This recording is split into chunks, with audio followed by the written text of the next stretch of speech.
Buenas tardes, damos inicio entonces a la conferencia que está programada para la mañana de hoy, Inteligencia Artificial y Derechos de Autor en la Escena del Arte Contemporáneo, a cargo de Concepción Saiz García. En su formación y trayectoria académica se destaca como máster en leyes para la Universidad de Ludwig Maximilian de Múnich, Alemania, en la especialidad de Derecho de Propiedad Intelectual.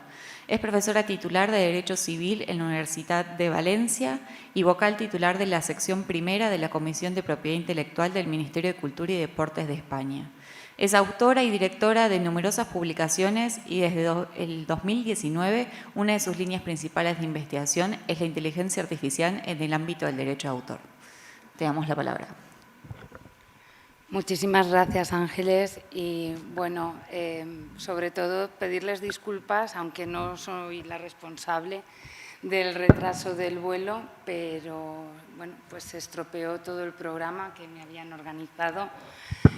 Y la verdad es que muy de agradecer aparte de la invitación, todo lo que se han ocupado de mí, las personas encargadas de todo ello, porque, bueno, me he sentido muy acompañada a lo largo de todo este periplo. Bueno, por fin estoy acá, estoy cansada como de campeona, de medalla de oro, y además estreno estas gafas estupendas, progresivas, y no sé qué saldrá, pero acá estoy. Trataré de ser un poco dinámica y de no soltarles a ustedes ahora pues una ristra de terminología jurídica. En todo caso, yo les agradeceré si se pierden. Incluso Angie puede darme una patada diciendo esto seguramente no lo hemos entendido y yo recupero. Y, en fin, bueno, pues aparte de estas palabras que me tomo la libertad de pronunciar, voy a ver cómo sale esto. Me consta que ha habido una conferencia previa esta mañana sobre derecho de autor, ¿no?, en general, y me han dicho que se ha contenido para no hablar demasiado de inteligencia artificial. Entonces, a lo mejor yo, para poder explicar esta parte, también me refiero a algunos aspectos que se hayan tocado esta mañana. Pero si es así, ruego que me disculpen, pero no llegué a tiempo de pues participar también acá con el discurso. Esta será el itinerario, ¿no?, de lo que tengo preparado para exponer hoy en 3 hitos creativos o generativos. Situaré los grandes momentos de la evolución de la inteligencia artificial en el ámbito de las artes visuales. A continuación tendré que irme directamente a algunas instituciones y conceptos jurídicos que necesitamos para ver cómo encaja la evolución que está teniendo la inteligencia artificial en el ámbito del arte. Y, por último, bueno, pues les presentaré un poco el escenario que tenemos actualmente en este campo, los principales problemas y situaciones que se están dando y frente a las cuales, bueno, a un spoiler, pues tampoco puedo garantizarles que haya una solución. Está todo desde el 30 de noviembre, que bueno, pues se lanzó ChatGPT y DALL-E, y a partir de ahí proliferaron miles de herramientas de sistemas de inteligencia artificial generativa que bueno, pues nos ha pillado quizá a los usuarios menos que a los abogados y a los legisladores nacionales, regionales e internacionales. Incluso OMPI es la Organización Mundial de la Propiedad Intelectual, y yo ya llevo desde 2018 asistiendo a las conversaciones, ya van por la 8ª, fue el otro día y también pude participar, pues conversaciones que tienen en relación a estas materias. Y bueno, estamos hablando mucho, pero una solución que también les avanzo debería tener carácter internacional, pues se está gestionando por algunas legislaciones de manera, digamos, individual y con eso pues sentando diferencia y disparidad en el escenario legislativo mundial. Bueno, pues sobre todo esto voy a hablar, a lo mejor paso alguna diapositiva, pero sí que comenzaré diciéndoles que la velocidad con la que han avanzado las tecnologías en el ámbito del arte, bueno, de la propiedad intelectual, pero en concreto del arte y de las obras plásticas también en concreto, no es homogénea. Digamos que los programas de ordenador empiezan a dar problemas o a plantear retos, mejor dicho, al derecho de autor desde los años 80 o incluso un poco antes, pero yo fijaría la fecha en los 80. De los 80 hasta el inicio del desarrollo de las redes neuronales, que si no recuerdo mal estaríamos a principios de los 90, los 94 eran unas redes neuronales bastante sencillas. Es una época que tecnológicamente aquí hay gente más autorizada que yo, seguramente para fijarme el momento en el que, y el punto en el que tengo que clavar el hacha. Pero bueno, yo recuerdo estar en la Oficina Europea de Patentes para ver si se patentaba el software o se protegía por propiedad intelectual, y allí estaba con una examinadora que me enseñaba cómo era una red neuronal, cómo aprendía pues, para seleccionar, por ejemplo, en un procedimiento industrial las manzanas de determinado color. Pero la información que se le había implementado a esa red neuronal estaba limitada. ¿De acuerdo? El gran salto se produce en esta última década y en menos años, sobre todo, en el que el desarrollo tecnológico, bueno, pues hace que nos hagamos una buena cola de caballo porque el viento sopla fuerte y rápido, es incontrolable. Así que sí que la línea la línea tecnológica evolutiva vendría a comenzar con un machine learning que produce resultados la máquina aparentemente, digamos, como los hubiera generado una persona humana, si bien muy dirigidos por parte de la persona que alimenta ese sistema que programa el software generativo, ¿de acuerdo? Hasta llegar a lo que hoy hablamos de una inteligencia artificial prácticamente autónoma o plenamente autónoma en el ámbito del arte, en el ámbito generativo del arte. Bien, no es que sean estas las tres obras necesariamente que marcan los tres grandes hitos de esta evolución a la que me estoy refiriendo, pero sí que, bueno, son quizá las más conocidas y por eso, bueno, pues las he querido representar en tres diapositivas. La primera, yo creo que ustedes mejor que yo conocen a Harold Cohen, que es un artista, era británico, pero se fue al MIT con un colega que también, él trabajaba el arte generativo por ordenador y bueno, se fue a programar a Estados Unidos y se pasó toda su vida enseñando al programa computacional que dirigía a su robot pintor, que se llamaba Aaron. Y toda su obra artística continuó desde los años 80 hasta que murió, bueno, programando y enseñando a pintar a este robot que iba evolucionando en función, pues bueno, pues precisamente de los inputs y de la actuación y la actividad que el propio artista le iba integrando en ese programa de software. Bien,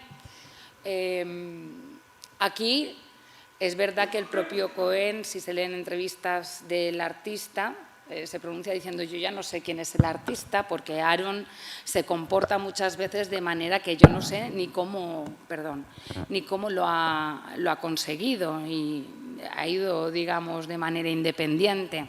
Eso lo declara él en las entrevistas, pero a nivel causa-efecto, relación de causalidad relevante a efectos del derecho de autor, todavía se podía trazar una línea digamos, conectora entre el autor y el resultado y cada uno de los resultados que iba produciendo Aaron.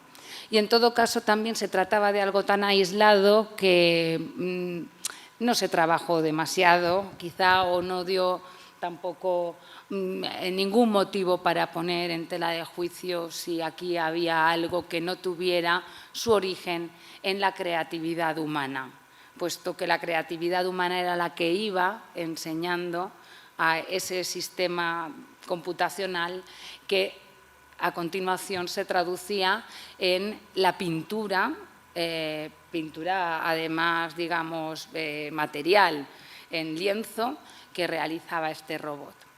Así que, bueno, pues ahí estamos ante el Machine Learning inicial, controlado por parte del ser humano y que todavía permite conectar las normas básicas del derecho de autor de prácticamente todos los estados y de todas las legislaciones con su titular. El segundo hito plástico que se debe también al Machine Learning, pero en este caso un poco más avanzado, es este resultado de Next Rembrandt, que yo creo que la mayoría de ustedes, si no todos, lo tienen que conocer. Miren, yo estoy en un chat de grupo con la Asociación Española de la Propiedad Intelectual, Literaria y Artística y somos, bueno, pues por lo menos 50 personas, entre los que hay, bueno, pues personas con las que yo jamás pensé que compartiría conversaciones directamente ni su número de teléfono, porque o sea, yo he crecido con ellos y todavía se manejan con el teléfono, que esto va bien, porque yo ya no soy ninguna chica. Y bueno, en el momento en que se nos envió este resultado generativo, que es un proyecto del Museo de Ámsterdam, del Museo de Rembrandt en Ámsterdam, en el que también participó Microsoft y bueno, se cimentó y partió de todo el activo del patrimonio que tenía el propio museo, si no, no se podría haber integrado precisamente por el tema de, bueno, en este caso de propiedad, porque los derechos sobre las obras de Rembrandt estaban ya vencidos y era dominio público, pero luego ya saben ustedes que los museos, con la excusa de hacer la foto, se reservan, le ponen otra vez puertas al campo, que eso bueno, en Europa ya se está corrigiendo para evitar que el dominio público se convierta en un dominio público pagando. ¿De acuerdo? Pero eso es otra cuestión que tiene que ver con ustedes, pero no con mi conferencia. En ese momento, cuando nos llega este making of de The Next Rembrandt, estábamos todos mandando emoticonos, pero bizcos, o sea, diciendo, se ha acabado, nos quedamos sin trabajo. Bueno, esto es un chiste en realidad, pero sí que fue la primera vez que dijimos, wow, a ver si ahora no podemos seguir aplicando el derecho de autor y estamos realmente ante algo disruptivo que nos obligue bueno, a plantearnos si es necesario, bueno, proteger estos resultados, si se protege, si no se protege en primer lugar, si en su caso es necesario generar otro tipo de protección. Pero bueno, para los que no lo conozcan, que no sé si ¿hay alguien que no conozca esta pintura en la sala, en la audiencia, en el auditorio? ¿Todos lo conocen? Pues si saben cómo se ha generado, no hace falta más que decirles que en realidad es un gran equipo de expertos tanto en datos como en historia del arte, como en topografía, en fin, en todas las disciplinas que deben confluir para digitalizar todo el activo cultural de toda la obra del pintor y que a partir de ahí se cree, bueno, lo crea también el equipo de informática, un algoritmo que sea el que finalmente decida cuál es la exacta fisionomía del cuadro final que se va a obtener, que no es una copia de los cuadros de Rembrandt, ni una obra derivada de los cuadros de Rembrandt, sino la que, bueno, ellos, ese es el gran proyecto para lo que trabajan meses y meses, invierten muchísimo dinero y cuando lo consiguen, porque además contratan una impresora 3D de última generación en aquel momento, creo que esto es de 2017, 2016-2017, este resultado, digamos que es un reto tecnológico en el ámbito del arte, la imprimen en ese momento con una impresora, como digo, 3D, para que además la topografía de la pintura sea exacta a los relieves que tienen los cuadros pintados por el original Rembrandt. Claro, termina todo esto y hay una revolución dentro de los expertos, por un lado, porque bueno, se preguntan, sobre todo la parte de ingeniería y empresarial, de quién es el cuadro, no se plantean si se protege o no se protege, de quién es la titularidad de los derechos sobre este resultado. Entonces, bueno, aquí en esta segunda fase había, que sigue generándose, a ver, este tipo de creaciones que mueven una ingente también organización humana, y artística y técnica y de ramas que nada tienen que ver, digamos, con la actividad necesaria humana para ser artista, o por lo menos en el sentido tradicional de la palabra, se siguen produciendo. Podemos tener una actuación de estas características y el resultado que obtengamos nos preguntaremos, ¿y esto de quién es? ¿A quién le corresponde? ¿Quién lo puede explotar? ¿Lo podemos publicar todos? ¿No podemos? En fin, todo este tipo de creación coexiste con la que voy a comentar yo a continuación, pero en aquel momento recuerdo que en los foros, cuando discutíamos estas cuestiones, la parte de ingeniería lo que quería realmente era proteger el algoritmo, el sistema. Y el sistema o los sistemas, si son originales, se protegen como se protege el software, por la ley de propiedad intelectual. Nos guste más, bueno, sobre todo a la parte de ingeniería informática, o nos guste menos, pero ya tiene su protección. Ellos pensaban, pero el algoritmo, que es el que resuelve formalmente el ámbito estético y formal, expresivo final del resultado, no se puede proteger por derecho de autor y prácticamente no se puede proteger más que por secreto empresarial, ¿de acuerdo? En un depósito, es como la fórmula de la Coca-Cola. Y todo esto era la discusión que teníamos, pero cuando llegábamos al resultado, un análisis del procedimiento creativo que se había empleado nos recordaba a un esquema que tienen muchas legislaciones que se llama la obra colectiva, que es la obra coordinada, dirigida por alguien que tiene perfectamente delimitado cuál va a ser el proceso, aunque no sepa exactamente cómo se va a expresar en términos formales el resultado final. ¿De acuerdo? Pero está utilizando los datos, y lo dicen en el making of del vídeo, como si fueran los pinceles de Rembrandt. Al final no deja de ser utilizar herramientas que no son las tradicionales de las artes plásticas para expresarse formalmente en un resultado. ¿A quién le corresponde? Pues cada legislación decide, particularmente, los resultados de esta forma de participación creativa de una pluralidad de personas, a quién se le atribuye el derecho de autor. En España, por ejemplo, se le atribuye a la persona natural o jurídica que edita y divulga la obra bajo su nombre. Entonces, salvo pacto en contrario, será quien aparezca como tal. Y si es un colectivo, pues pertenecerá a todos ellos en cotitularidad. Ya digo que luego hay que mirar mucho los contratos, porque está Microsoft, etcétera, en este caso concreto. Pero experiencias como estas hay más. Lo que ocurre es que esta fue la primera y la he traído aquí como ese segundo escenario. Aquí es donde escribí el artículo.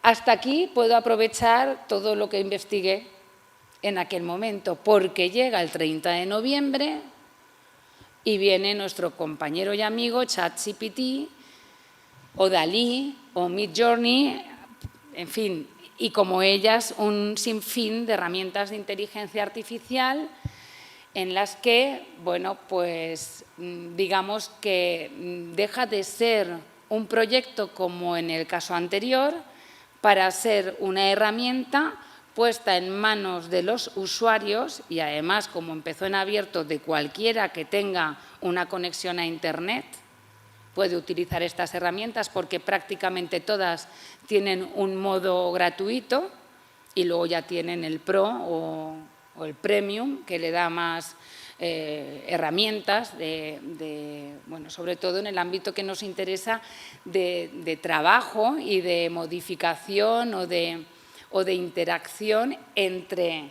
el usuario y el resultado que le ofrece esta herramienta. Aquí hay ejemplos de texto, ¿de acuerdo? No los voy a pasar porque no me quiero tampoco acabar el tiempo de mi conferencia. Pero les diré, y créanme, como un acto de fe, que en la parte textual es más fácil que el usuario llegue a traspasar lo que es el resultado bruto que le ofrece el sistema de inteligencia artificial con su propia, digamos, relevancia creativa. Es decir, no en todos los casos, pero en algunos casos, el prompter, que es el usuario que le da las instrucciones a estos sistemas, puede, mediante uno, puede que sea insuficiente, pero varios prompts sucesivos, varias instrucciones bien trabajadas y elaboradas, puede llegar a un resultado, por lo menos técnicamente, en colaboración con el sistema de inteligencia artificial generativa. Es decir, estamos ante ChatGPT, herramienta al servicio del usuario, ¿de acuerdo? Y digo que en texto es más fácil que en dibujo, porque en dibujo, en pintura, es que de cerca si me acerco no veo, no me van muy bien estas gafas. Para poner el vídeo. El prompt que le he puesto era que dibujara un racimo de uvas al estilo de Roy Lichtenstein. Y esto es lo que me ofrece. Lo han manejado todos ustedes también, ¿no? Aunque solo sea por la curiosidad o por el pánico.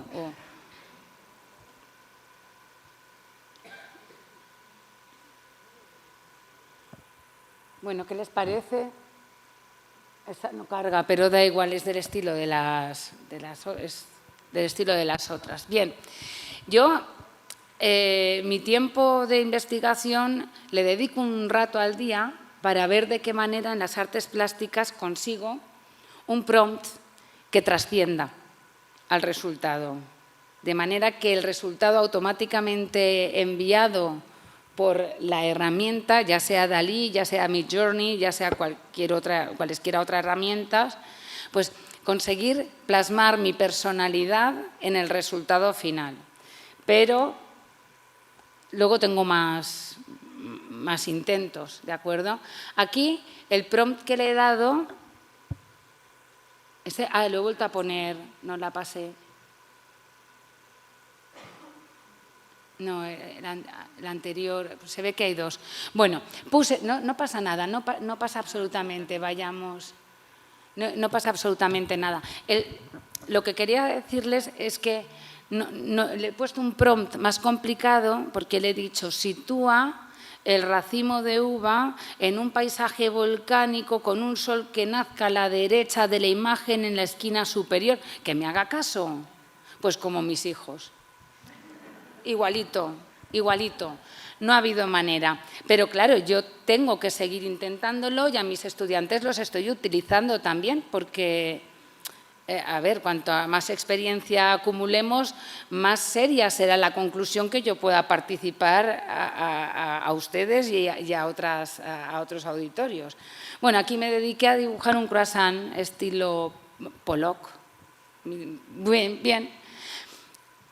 La idea, o sea, me refiero, el prompt, la instrucción es así. He puesto estilo porque de esa manera, bueno, pues parece que el resultado que nos arroja nos acerca a algo que nos da simplemente una referencia de si acierta o no acierta. si es tan libre que pasa de ti del todo o por lo menos algo, y sí que consigue, el estilo A consigue centrar un poco el resultado, pero bueno, en términos de derecho de autor ya veremos cómo el estilo no se protege. ¿Qué es lo que ha pasado en este momento? Bueno, pues que los sistemas de inteligencia artificial, esas redes neuronales de las que les hablaba, de segunda generación, han sido muy perfeccionadas. Los datos con los que se alimentan estas redes neuronales para su aprendizaje se han expandido a un tamaño, vamos, inconmensurable. Hay una diversidad además de datos, eso depende también de la idea que tenga cada uno de ellos. Esto es lo que se llama Large Language Models, son modelos de lenguaje largo, que se caracterizan por poder, además, se ponen en manos de los usuarios, pero también de empresas que tengan particulares proyectos, que a su vez los pueden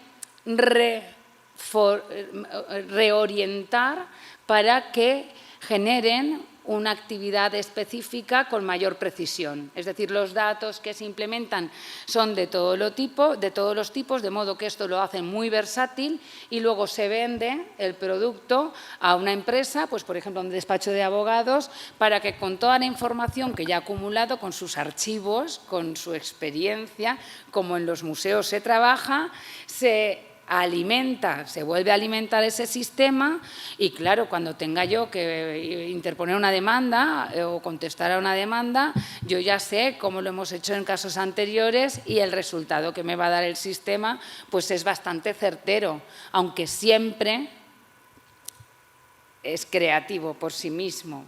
Creativo, sí.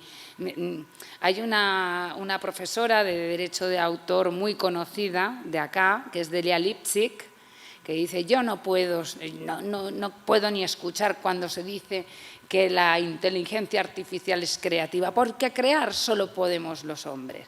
Bueno, pues tiene toda la razón esta señora, es verdad, pero me van a permitir que de vez en cuando tenga algún lapsus para señalar que a veces en ese aspecto que naturalmente es humano se plasma también la actuación de la máquina, ¿no? Artificialmente. Solamente para eso, pero con la precisión de la profesora Lipzig me permito todo esto. Estos son los modelos fundacionales, ¿de acuerdo? Y lo que ha hecho que se democraticen y que todos tengamos acceso es algo muy importante y ha sido el lenguaje natural.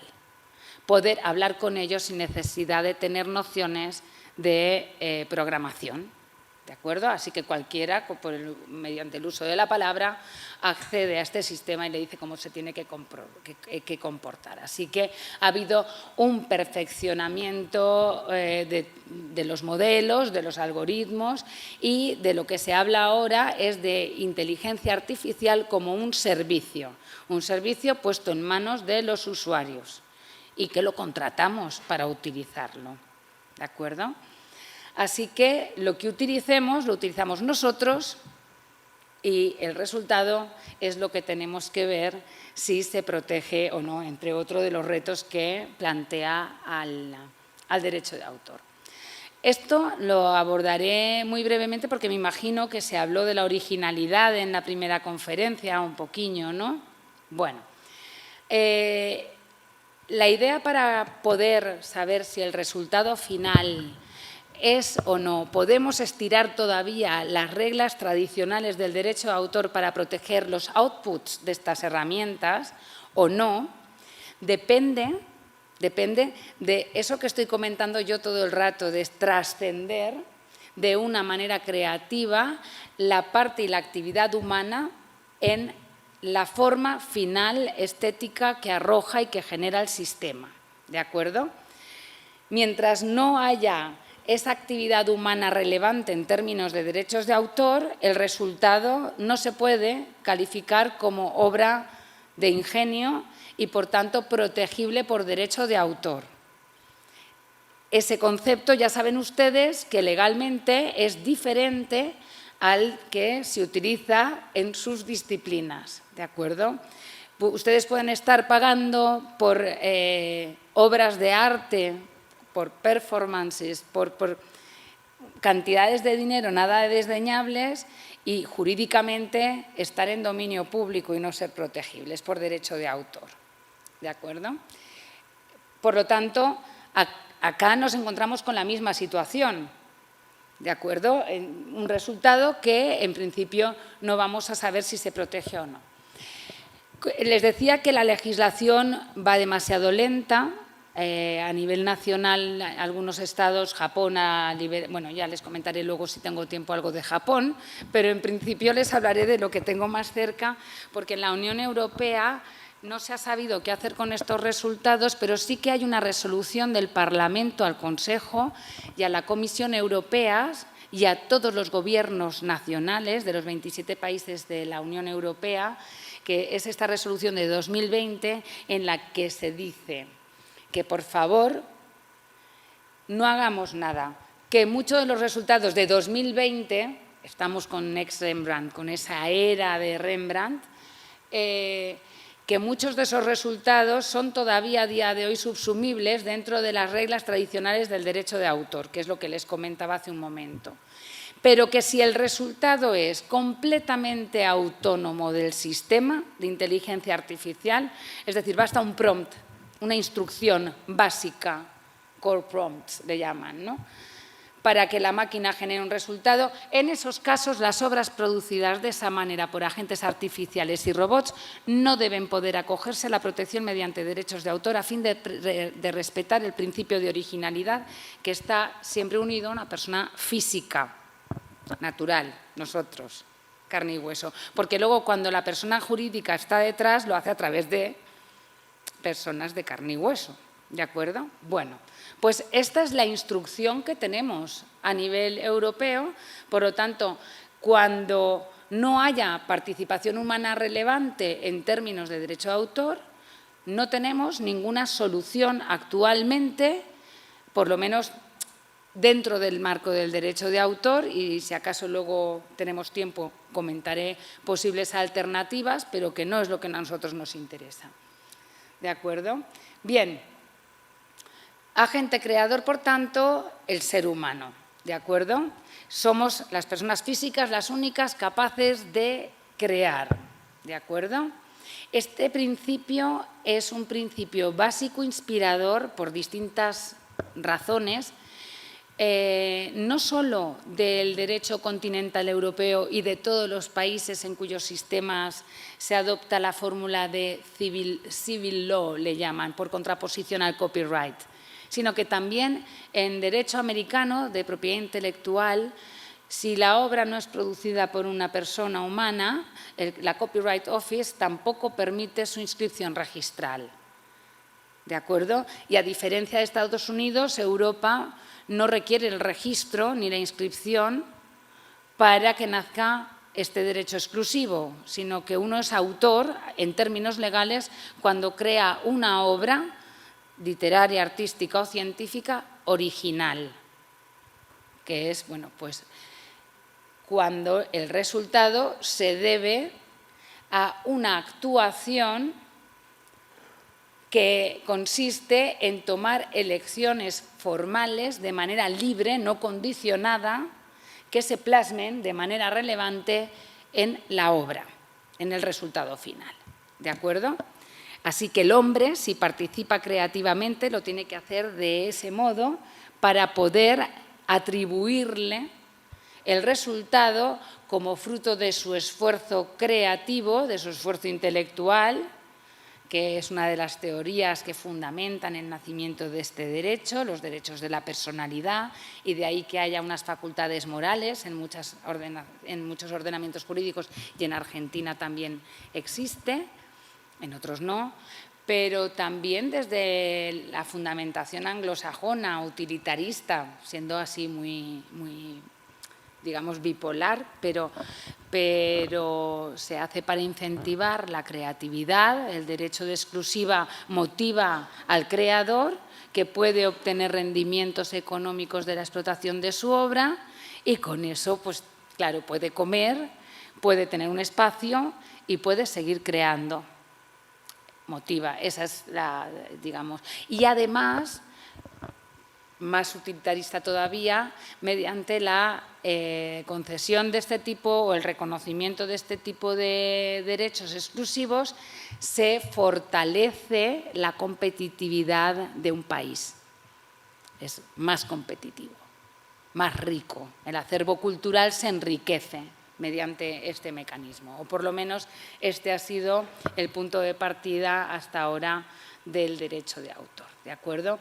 Bueno, pues por eso mismo, cuando el origen de una forma expresiva, aunque plásticamente nos recuerde a las que hacemos nosotros y sea indistinguible, no nace el derecho de autor. En países como España, en los que el registro no es necesario para la protección, nos podemos encontrar circulando en el mercado resultados de estas características sin tener ni idea de que los ha generado una máquina, simplemente porque un señor los ha sacado y dice es mío, y nadie le pone en tela de juicio. Y por eso se están planteando soluciones, por lo menos en lo que es el reglamento, la Ley de Inteligencia Artificial de la Unión Europea, que es obligatorio para los 27 Estados miembros, se le están imponiendo una serie de obligaciones a las empresas que comercializan estos modelos fundacionales. Luego me referiré a ello, pero en principio digo que no se le aplicaría y el resultado estaría en el dominio público. Y estar en el dominio público significa ser libremente utilizable. ¿De acuerdo? Este es el semáforo en el que quizá nos podemos detener para discriminar. Cuando, por supuesto, la toma de elecciones libres en el ámbito formal se debe al ser humano, no tenemos ningún problema, estamos en el número 3. Tampoco tenemos ninguna duda cuando el resultado es íntegramente, además, determinado por el funcionamiento del algoritmo, del sistema de inteligencia artificial generativa. Estaríamos en el 1.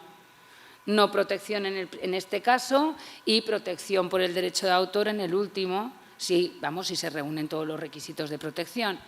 El problema, y es una línea demasiado fina, es cuando hay participación humana y participación artificial de carácter compartido. Y claro, aquí es donde nos tenemos que poner a ir caso por caso, porque es una cuestión del caso por caso, si hay un conflicto o se quiere inscribir en el registro de la propiedad intelectual, que como digo en España es voluntario, es donde quien valore la situación tiene que abordar cuál ha sido el proceso creativo y decidir si es una obra que puede entrar a ser objeto del derecho de autor o, por el contrario, debe quedarse fuera. ¿De acuerdo? Y aquí seguramente me pueden corregir ustedes y he resumido demasiado, ¿no?, lo que son las fases de un proceso creativo, de cualquier proceso creativo. He tratado de ir, digamos, al supraconcepto, que me sirve para cualquier tipo de género creativo, no solo las artes plásticas, pero en todos los momentos creativos podemos distinguir tres fases, aunque no tengan que darse sucesivamente, necesariamente, ¿de acuerdo? Porque a veces la concepción y la ejecución, como es el caso de las improvisaciones, se produce, en cuestión lo que separa el pensamiento de la ejecución, que puede no ser nada. Pero en general, en el plano y mundo teórico podríamos distinguir lo que es el concepto del que parte, la ejecución, y luego ya tenemos una fase de postproducción, que la voy a dejar de momento fuera porque todo lo que hagamos sobre la fase de postproducción ya está manipulando algo que, si es original, es una obra protegida por derecho de autor. Y ya nos estamos metiendo a tener que contar, si se tratara de un resultado perteneciente a un tercero, de la necesidad de obtener autorización de los titulares de derecho para poder manipular y postproducir ese resultado. Eso me lo reservo para la parte actual y más moderna. Pero entre la concepción y la ejecución hay digamos, una suerte de balanza. Si la parte humana lo único que le dice a quien va a ejecutar es lo que tiene que ejecutar de una manera muy, digamos, poco detallada, está dejando mucho margen de libertad creativa a quien ejecute la obra. Ahora no hace falta que pensemos en un sistema o en una máquina. Estamos hablando del, bueno, pues un caso en España que es muy reciente, Antonio de Felipe, no sé si lo conocen ustedes, es nuestro estandarte del pop art, ¿no?, de los últimos años. Pues ha estado trabajando, o mejor dicho, ella ha estado trabajando para él, Fumiko, una autora, una artista japonesa, con buena trayectoria, estaba en el taller, él le decía lo que tenía que hacer y ella, bueno, pues lo ejecutaba, pero como pasa tantas veces con los ayudantes, ¿no?, de los artistas plásticos. Bueno, esto ha ido por un procedimiento judicial, varias fases, y al final el Tribunal Supremo le ha dado la razón a Fumiko, al ayudante del artista, porque se ha demostrado que en el proceso creativo, por lo menos, había una colaboración desde la medida del derecho de autor. Si el concepto es original, porque no es una cosa encontrada, ¿de acuerdo?, sino que el concepto puede, por aquello de los prompts, ¿no?, cuanto más original sea el prompt, pues a lo mejor más trasciende en el resultado, pero esto cuando lo hacemos con un artista plástico, si el del concepto le indica qué es lo que tiene que hacer y se conoce perfectamente con la otra persona, pues podemos movernos entre o bien la autoría individual, en aquellos casos de las obras conceptuales, me imagino que se les ocurren a capazos que el autor es el autor del concepto artístico, de la obra, y que el ejecutor no adquiriría ningún derecho de autor respecto del resultado, porque lo puede hacer cualquiera, ¿no?, sobre todo en estas obras plásticas de carácter abierto de arte contemporáneo. Luego pondremos algún ejemplo que también me planteo yo si se protegería por derecho de autor. Pero bueno, ahí quedamos porque hay mucha obra de arte conceptual que, lógicamente, las ideas quedan fuera de la posibilidad de monopolización que supone tener un derecho de exclusiva de estas características.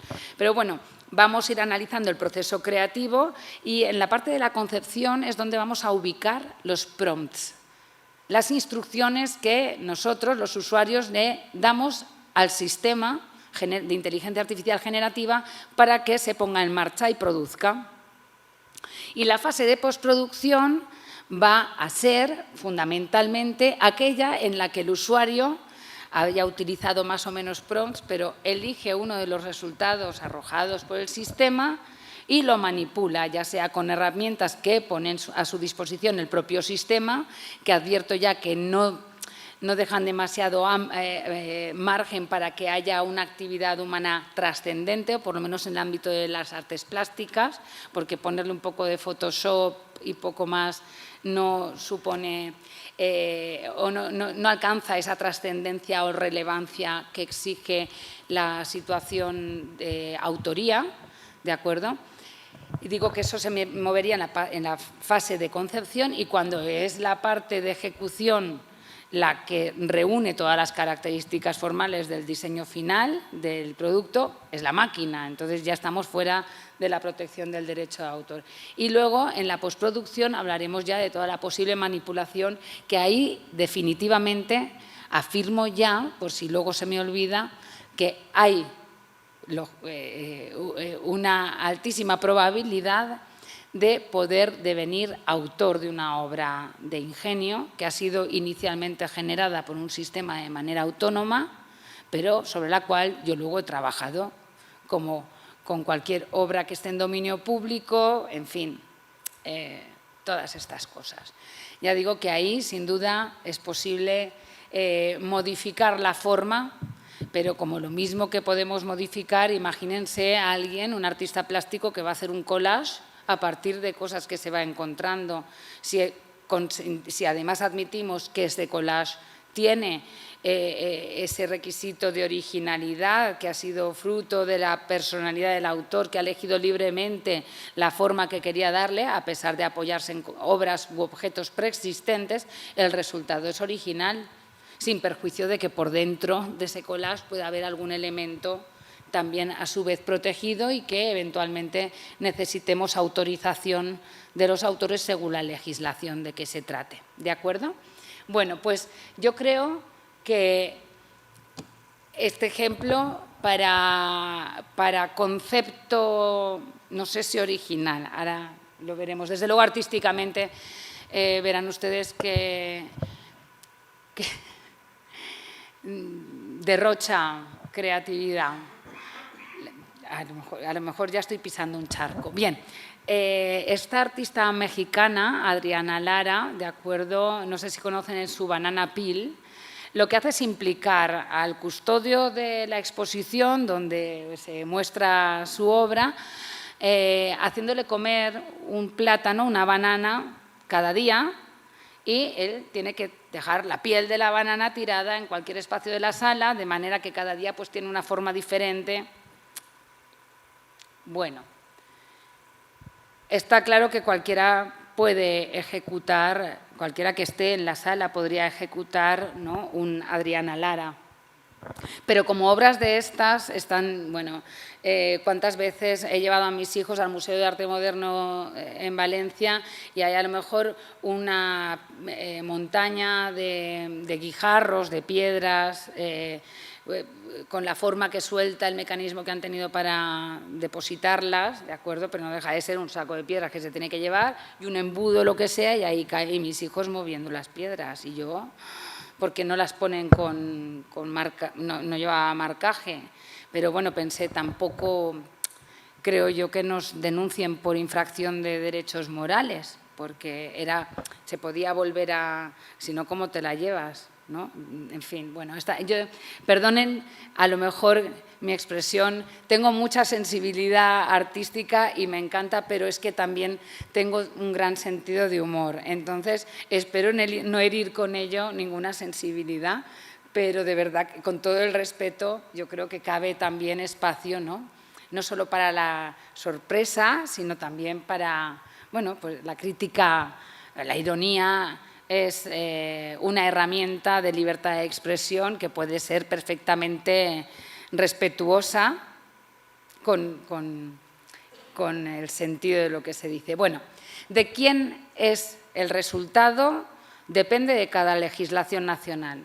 ¿De acuerdo? Si es uno solo el que hace la obra, es autoría única. Si colabora con otro y los dos están trabajando tete a tete, en pie de igualdad, en colaboración, y luego la fórmula que les he comentado antes de la obra colectiva, que la tienen muchos países, muchas legislaciones nacionales. En los registros de propiedad intelectual, y me consta que no solo es el español, también la Copyright Office ha publicado varias resoluciones que estamos atentamente siguiendo desde todos los estados. La semana pasada hablaba con la Dirección de Registros de México también y tenían el mismo problema. Y es que a la hora de registrar una obra realizada en participación o coparticipación con un sistema artificial, el problema fundamental radica en concretar, determinar cuál es la parte atribuible al ser humano y cuál a la máquina. Y por las reglas de los registradores de propiedad intelectual que rigen el funcionamiento de estos registros en España, les obliga a aplicar, si quieren inscribir, el principio de determinabilidad o especialidad, y consiste precisamente en poder delimitar exactamente antes de inscribir esa parte, con lo cual exige que sea el autor el que concrete qué parte ha sido creada por él y cuál por la del sistema. A todo esto, solo aquel autor que es suficientemente honrado para confesar que cuando va al registro que ha sido una obra generada con la utilización de estos sistemas, porque cuantísimas hay ya funcionando que no tienen este problema de que el registrador le dice lo siento mucho, pero no le puedo inscribir. En España hay 2 resoluciones, una de obra plástica en la que se dice nada, Photoshop y todo este tipo de herramientas de ajuste, encuadre, cuando la fotografía, perdón, está protegida, incluso la mera fotografía en España se protege, la mera fotografía es lo que hago yo, bueno, yo es que me creo además fotógrafa, porque me dicen que tengo ojo, encuadro, bueno, pues si esto cabe, no entiendo yo por qué lo otro no, pero en todo caso, como no lo pueden delimitar, no lo inscriben. Este es uno de los grandes problemas actualmente que se producen. De todos modos, aunque el registrador no admita el acceso de esa obra al registro, no significa que no se pueda comportar en el mercado, ya digo, como un objeto protegido y que su propietario quiera venderla, que esto precisamente también es lo que está pasando ahora, es otra de las situaciones que se dan en el escenario actual. ¿Han visto ustedes o han visitado alguna página de venta de prompts? Bueno, pues los precios son de lo más variados, pero lo cierto es que cualquiera de estas páginas o incluso de las propias herramientas tienen una galería donde cada uno puede ir subiendo. Si está muy orgulloso, porque ya digo, el problema aquí también requiere tratamiento de profesionales de la psicología, porque sí, porque nos creemos artistas. Entonces, y esa fase lo alimenta, digamos, la ventana por la cual uno está orgulloso del prompt y del resultado, y luego se llena de likes y se venden y se forran de dinero, el 25% para la plataforma, el prestador de servicios de la sociedad de la información, y el otro 75% para el artista. Claro, y luego si quieres escribir un libro ya tienes que pagar un poco más. El último que he visto, que no será el más barato, son 39,99, pero te dicen cómo escribir una novela. Lo digo por si os queréis sentir escritores, vale, 39,99.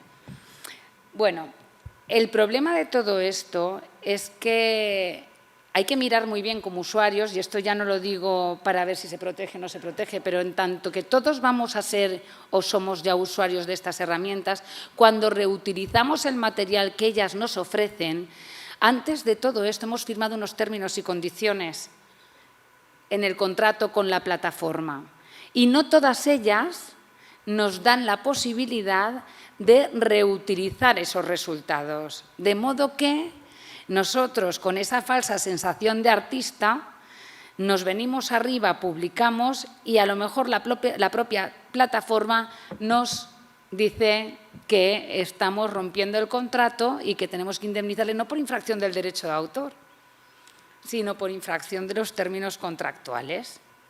Así que el lío está servido, ¿de acuerdo? Podemos plantearnos si es necesaria o no su protección. Yo hablaba antes con Lino, ¿no? Digo, yo también cambio de opinión. En 2019 yo las dejaba en el dominio público y a ver cómo se comportaba el mercado. Digamos, se irá resolviendo y el mercado se está comportando así. Entonces, bueno, ¿para qué quieres propiedad intelectual si al final los propios generadores de estos sistemas son los que han hecho el agosto con la venta de los productos, las suscripciones, y todos estamos ahí metidos, pero igual que las redes sociales, igual que tantos otros servicios de la sociedad de la información. Pero bueno, sobre esto me quedan 8 minutos y la verdad es que quiero comentar alguna cosa más, ¿de acuerdo?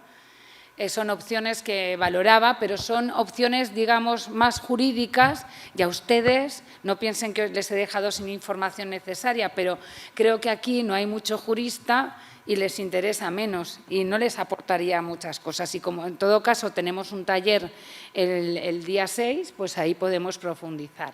Y aquí también pues les planteo la actualidad. Ya les he comentado los términos y condiciones. Yo, si quieren, les puedo dejar la presentación en PDF y se puede compartir con ustedes.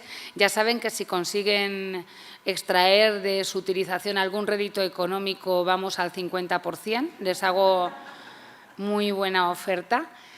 Pero, bueno, originalidad de los prompts sería una de las nuevas realidades a las que los juristas nos enfrentamos. En Europa el Tribunal de Justicia de la Unión Europea ya en 2014 dijo que una secuencia de 11 palabras podía ser, no necesariamente, pero podía reunir la originalidad que la hace digna de protección del derecho de autor. Y hay prompts que pueden ser mucho más largos y además tener creatividad suficiente como para por sí mismo, pues a lo mejor si se protege un cuarteto, ¿no? o un poema, pues ¿por qué no va a poder ser original un prompt? Pero bueno, aquí ya tendríamos que distinguir entre el prompt poesía y ya les advierto que cuanto más creativo sea el prompt, más autónomo es el resultado que arroja la máquina. Entonces, apostaremos por un prompt que no se venderá en la plataforma de turno, pero estará protegido por derecho de autor en tanto que obra literaria. Nunca iremos a dejar de ser obra literaria porque es lenguaje natural. Y bueno, ya les anticipaba que según el tipo de género creativo sobre el que nos movamos, las herramientas son más o menos permeables por parte de la participación creativa humana. Así que es más fácil, como ha pasado en un caso de una obra asistida con chat, una obra literaria asistida por chat GPT y un autor humano, que el registrador dice que efectivamente no se descarta que haya en ningún momento una colaboración creativa del autor humano, pero no se sabe dónde es. Y se hace digamos, un tipo de balance que ahora verán. En todo caso, la situación jurídicamente solo puede resolverse analizando el caso concreto y viendo el proceso creativo. Y esto es lo que pasa con el principio de especialidad. El humano había dicho, yo tengo la idea inicial del relato, el esqueleto, las preguntas. Bueno, esto no les interesa demasiado, pero al final la otra se había repartido lo que eran los personajes, la trama, los diálogos entre ellos y dice, mire, esto es inseparable, pues como pasa con una colaboración stricto sensu entre dos artistas que componen una obra a la limón. Es difícil, solo que en el caso de los dos, con atribuirles la cotitularidad del derecho, se soluciona y aquí hay una parte que debe ser libremente utilizable, que queda fuera de ese ámbito de protección. En una obra, por ejemplo, preexistente, que ya está en dominio público, ya la puedo reutilizar, pero precisamente como es preexistente, está determinado lo que se ha reutilizado y cuál es la parte, digamos, nueva que aporta el autor de la obra derivada. Y aquí va, y ya voy terminando, con mis propios experimentos que demuestran que estos sistemas autónomos son muy autónomos, demasiado autónomos. Esto es con Midjourney, con otra herramienta que, digamos, en el plano estético a mí me satisface bastante más, ¿de acuerdo? Porque la calidad de la imagen en comparación a la de Dalí es superior. Hay que hablarle en inglés para que sea más preciso y le digo pues que dibuje un Fiat 500 en verde agua con la forma de la Torre Eiffel, pero no entiende que el coche tenga que tener la forma, ¿de acuerdo? Esa manera de entender la imaginación de un coche que nos recuerde al Fiat 500, que tenga la forma de Torre Eiffel o de una torre, aquí le digo torre, no digo Torre Eiffel, ah sí, Eiffel Tower, bueno. ¿De acuerdo? No lo llega a entender, pero tenemos efectivamente un par de componentes que si yo ahora tengo que hacer un catálogo o lo que sea, pues puedo… Este es el otro problema que también está, digamos, de puertas para adentro o aguas para adentro, que es, claro, el pánico de los diseñadores gráficos a los que ya, si yo quiero hacer un curso, ya no tengo que contratar porque me hago yo la imagen del cartel. Con lo pobre que somos las universidades, ahora no podemos pagar a los creativos. Ese mercado lo han perdido, en realidad, pero no solo ellos, los periodistas, etcétera. Entonces, bueno, este es el segundo problema. Les voy a enseñar cómo ha quedado la corrección. Ah, no, la corrección no, es que he seguido la investigación del Fiat, la he continuado, y aquí le digo, voy a ser más concreta y llego a que me mande un primer plano de una ranita adorable con ojos pidiendo amor y sacando su cabeza desde la ventanilla de un Fiat 500 verde agua marina. ¿Dónde está la Fiat? Pues lo que digo, no me parece a mí que la creatividad humana trascienda demasiado a las imágenes. Aún así, lo que le he pedido, entre comillas, es original. O sea, no diría yo que va más allá de la idea, porque luego el problema que tenemos es que con la protección o el reconocimiento de originalidad de un prompt estamos bloqueando todas las posibles salidas que al picar ese prompt en la máquina, las máquinas producen. Y aquí estamos con un problema clásico y fundamental del derecho de autor, que es la dicotomía idea-expresión. El derecho de autor no protege la idea, ni tampoco la forma de la idea cuando la misma solo tiene varias opciones para expresarse, de modo que protegiendo el resultado monopolizo la idea. ¿De acuerdo? Es la merger theory americana y que también se aplica en derecho continental. Y la fase de postproducción, y con esto pues termino y ya seguimos. Esta es la ventaja de poder seguir el viernes, que ya he comentado igualmente. Perfectamente podemos alcanzar resultados creativos sirviéndonos de estas herramientas como tal, como herramientas al servicio de la creatividad, ¿de acuerdo? La imagen que me genera, yo luego la manipulo, la encuadro, elijo una parte de la misma y además, no lo he comentado, pero incluso el prompt de muchas de estas herramientas permite subir imágenes propias para que sea el sistema las que las vaya, bueno, pues modificando. En ese caso, también hay una participación humana relevante. En definitiva, el terreno queda muy turbio. En el caso de los inputs, que es el segundo problema, traigo, y con esta noticia que es muy local también, la leí el 23 de abril, Santiago Caruso, que me imagino no lo conocen ustedes, es un artista plástico argentino, dice, me habían dicho que se estaban creando obras derivadas, pero cuando me puse a buscar vi que directamente mi nombre era un prompt. Él es ilustrador y editor de libros argentino. Dice, usar mi nombre para generar imágenes similares a las que podría crear yo.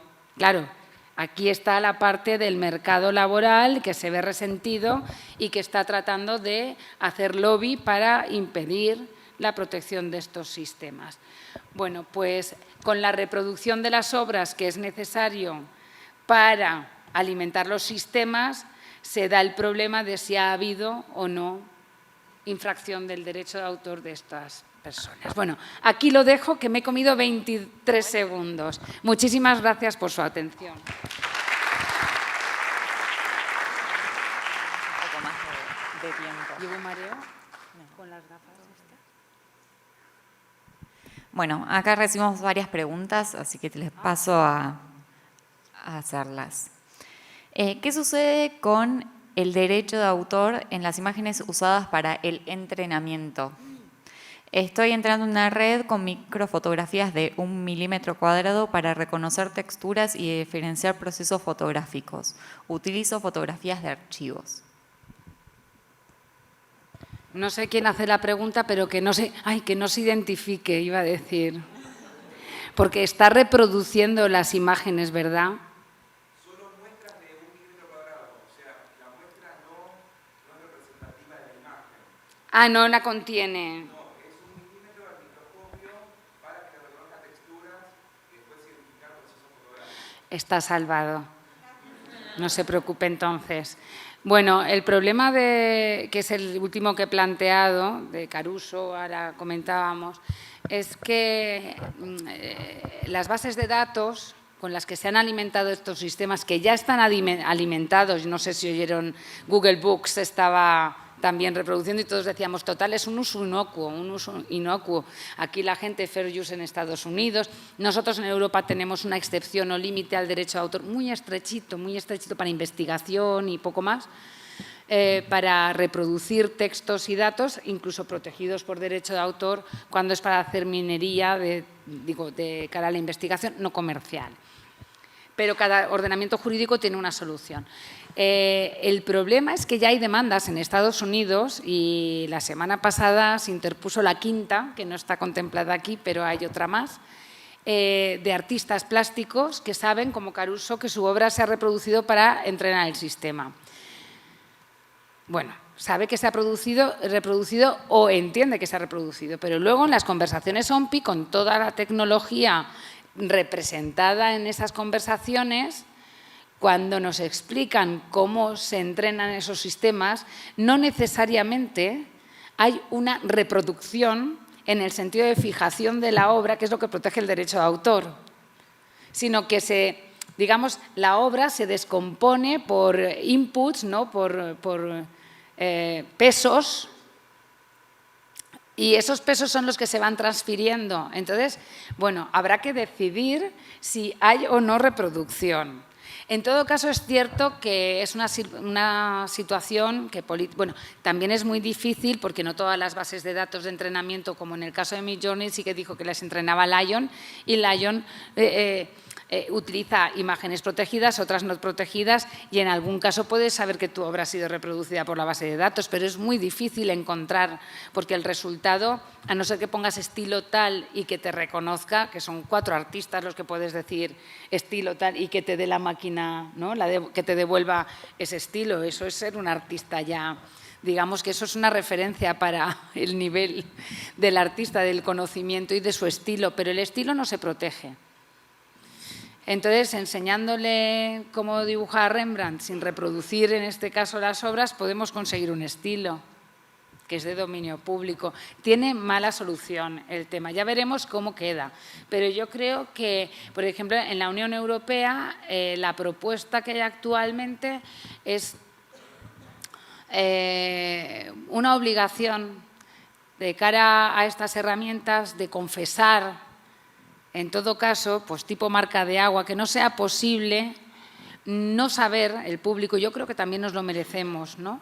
Digamos, como cuestión de honestidad, saber que lo que compramos lo ha hecho una persona o no lo ha hecho. Lo ha hecho una máquina. Entonces, tienen la obligación, no está aprobada, estamos discutiendo y, bueno, está ahora se llaman los trílogos o triálogos, no sé cómo se traduce al español, pero están hablando las 3 esferas, el Parlamento, la Comisión, el Consejo, bueno, todo, para ver cómo se plasma el texto final. Pero esa es una de las soluciones, entre las que la tercera es declarar, tienen la obligación de dejar constancia de cuáles son las obras que se han utilizado en el entrenamiento de los sistemas.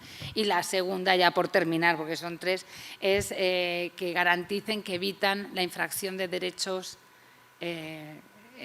con los resultados que ofrecen, porque claro, estos sistemas además se retroalimentan y puede suceder que tú le digas, mira, yo ahora mismo pidiendo el Fiat 500X estoy reproduciendo un diseño industrial y a lo mejor si no es para lo que me permite la ley de diseño industrial, que es otro derecho exclusivo, estoy infringiendo derechos. O le digo, dibújame a Bart Simpson comiéndose una galleta príncipe y tocando una gaita gallega o escocesa, vestido de escocés. Claro, Bart Simpson está también protegido, es un personaje. Y luego que cada legislación tiene su propia idiosincrasia. Es muy difícil, pero en general, hablando en general, por ahí van los tiros. En Japón, por ejemplo, libertad al desarrollo tecnológico, no hace falta pedir autorización, no hace falta pagar remuneración. Y en Europa pues tendemos más a obligar al que se enriquece a tener que contar con las autorizaciones o en su caso pagar un derecho de simple remuneración. Pero claro, demuestra que tu obra está reproducida en un sistema de estos para poner la mano. En base a lo que estabas diciendo antes, acá hay una pregunta relacionada. Dice que si alguien se atribuye la autoría de una obra realizada con inteligencia artificial, ¿es posible identificar si fue realizada por inteligencia artificial? O sea, que hubo algo entre medio. Bueno, pues habrá manera de descubrirlo, porque si reutiliza algún prompt que ha comprado, por ejemplo, o descubriendo que existe ese prompt, ya no sería original, en el sentido de… No lo sé. Esta es la gran cuestión. Es la gran cuestión. Si no hay honestidad por parte del usuario autor, pues bueno, estamos ante la teoría del concepto de obra legal de Max Kuma, que es un autor, un jurista suizo. Decía que es arte todo lo que el autor tiene intención de presentar como tal. Y ahí entra todo el arte conceptual. Precisamente el libro era, claro, una rendición ante la imposibilidad de argumentar el arte conceptual bajo la protección de las líneas clásicas del derecho de autor. Es un me rindo. O sea, es coincidir con el concepto de arte, de obra de arte, digamos, lego, de fuera de la legislación.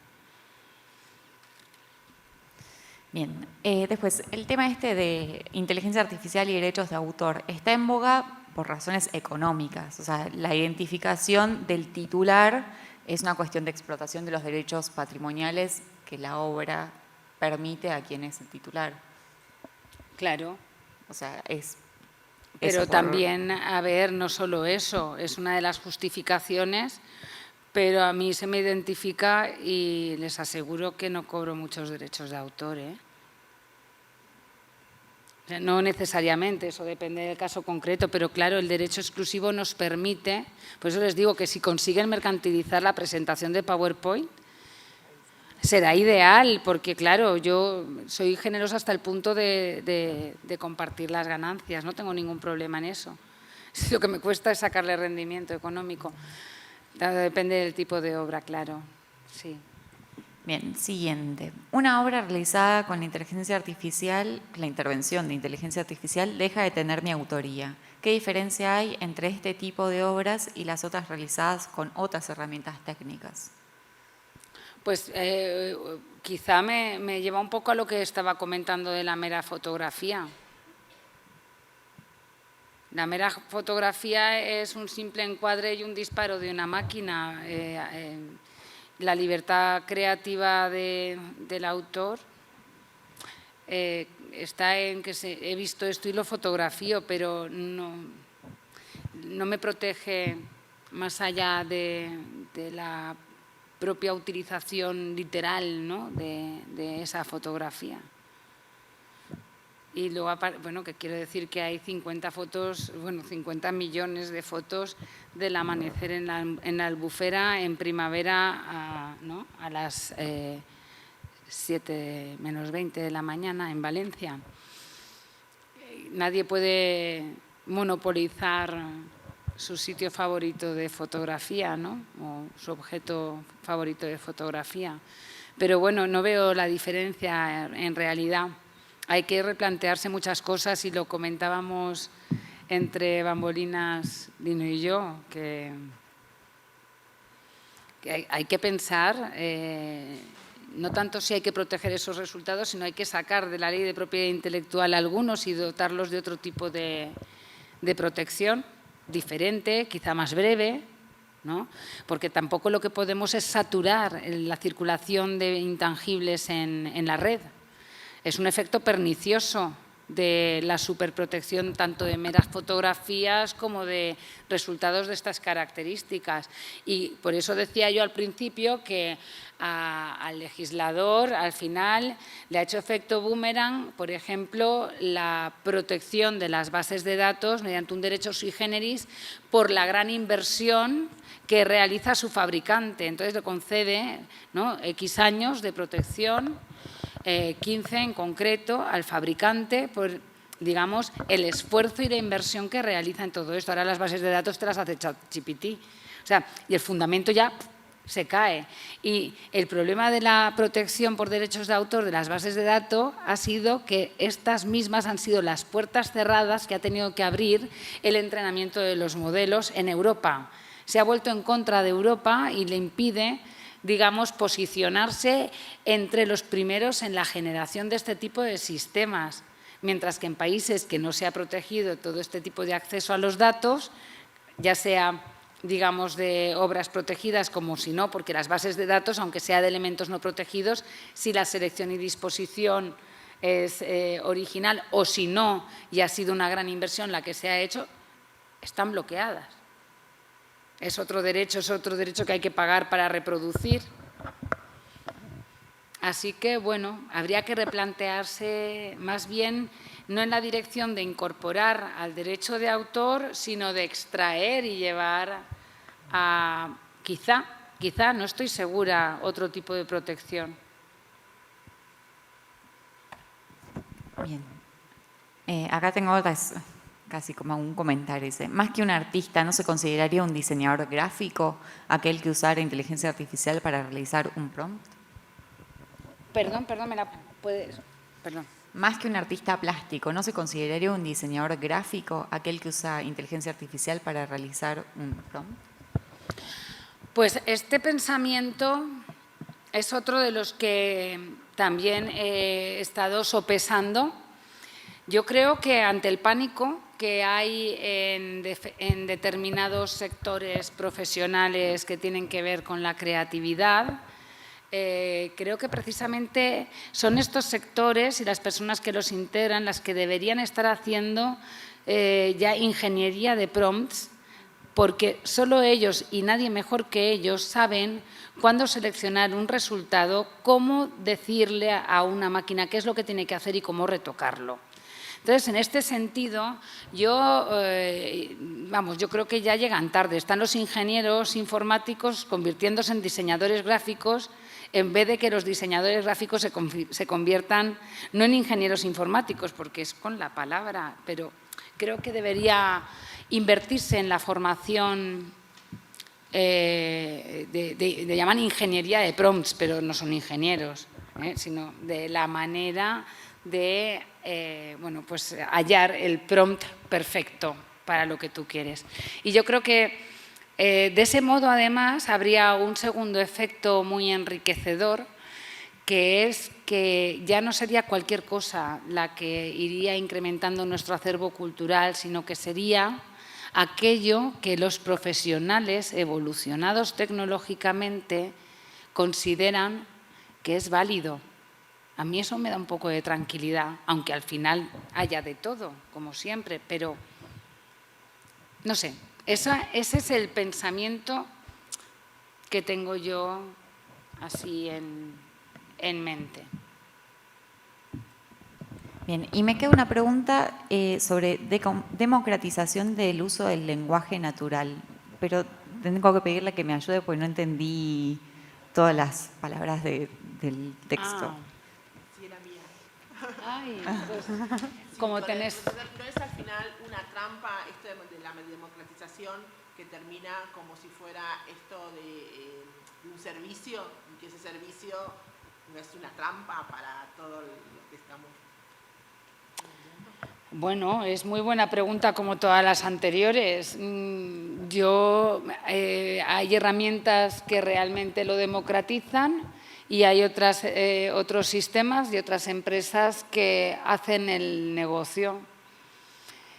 Habría que ir una por una para ir clasificando entre buenos y malos para poder llegar a una conclusión cierta. Pero, bueno, se puede convertir sin duda. Pero, por ejemplo, Dalí te deja utilizar las imágenes y Midjourney también te deja utilizarlas también con fines comerciales. Ahora, Midjourney está costando la suscripción mensual dinero, igual que ChatGPT, la última versión, y yo me muevo con versiones universitarias. Gracias, Soledad, por la aclaración. Bueno, y con esto concluimos la jornada de hoy. Vamos a poder seguir profundizando el tema en el taller del día viernes. Muchas gracias.